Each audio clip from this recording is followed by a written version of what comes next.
ଗ୍ରୀଷ୍ମ ଖରା ତାତି ଜୋରସୋରରେ ବଢ଼ିବାରେ ଲାଗିଛି। ଭୀଷଣ ଖରା ପାଇଁ ନଈ ନାଳ ପୋଖରୀ ଗାଡ଼ିଆ ଏବଂ ଚୁଆ ଶୁଖି ଯାଉଛି। ମଣିଷ ଘର ରକ୍ଷା ପାଇବା ପାଇଁ ବିଭିନ୍ନ ଉପାୟ ପନ୍ଥା ଆପଣାଉଛି, କିନ୍ତୁ ନିରୀହ ପଶୁପକ୍ଷୀମାନେ ପାଣି ଟୋପେ ପାଇ ହନ୍ତସନ୍ତ ହେଉଛନ୍ତି।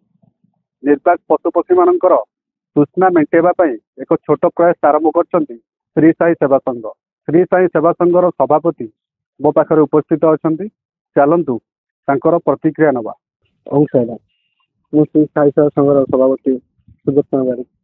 ଆପଣମାନେ ଯେଉଁ ଖଣି ଅଞ୍ଚଳର ବିଭିନ୍ନ ସ୍ଥାନରେ ପଶୁପକ୍ଷୀଙ୍କ ପାଇଁ ଜଳକୁଣ୍ଡ ରଖିଲେ, ଆଜ୍ଞା, ସେ ବିଷୟରେ ଆପଣ କ'ଣ କହିବେ?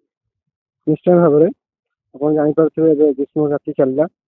ଆଉ ଗ୍ରୀଷ୍ମ ବୈଶାଖ ଜାତିରେ ଖରାର ଜାତି ଏତେ ପ୍ରଭାବ ହେଉଛି ଯେ ନିରୀହ ପଶୁପକ୍ଷୀମାନେ ବହୁତ ଜଳ ଟିକିଆ ପାଇଁ ବହୁତ ଦହଳ ବିକଳ ହେଉଛନ୍ତି। ଆଉ ଆମେ ମଣିଷମାନେ ତ ଯୋଉଠି ନାହିଁ ସେଠି ଗୋଟେ ପାଣି ବୋତଲଟେ କିଣିକି ପିଇପାରିବା। ସେଥିପାଇଁ ମଣିଷମାନଙ୍କ ପାଇଁ ବି ଜଳଛତ୍ର ବି ଖୋଲା ହେଇଛି, ଗୋଟେ ଦହି ପାଣି ଦିଆହେଉଛି।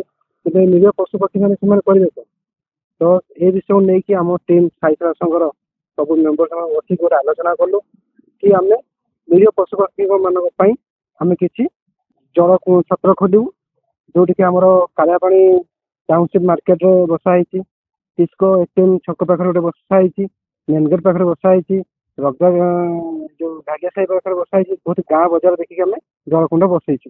ବସେଇବା ସତ ସତ ସେଠିକାର ଥିବା ଲୋକାଲ ଲୋକଙ୍କୁ ବି ଆମେ ତାଙ୍କୁ କହିଛୁ କି ଆପଣ ବି ଏଇ ଜଳଛତ୍ରରେ ପେଜ ତୋରାଣି ପାଣି ଆପଣ ନିହାତି ଏଠି ଦିଅନ୍ତୁ।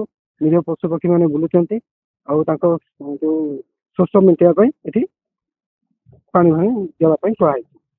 ତାପରେ ଆମର ବି ଆହୁରି ପ୍ରୋଗ୍ରାମ ବି ଏଇଟା ସରିନି, ଆହୁରି ବି ଅଛି।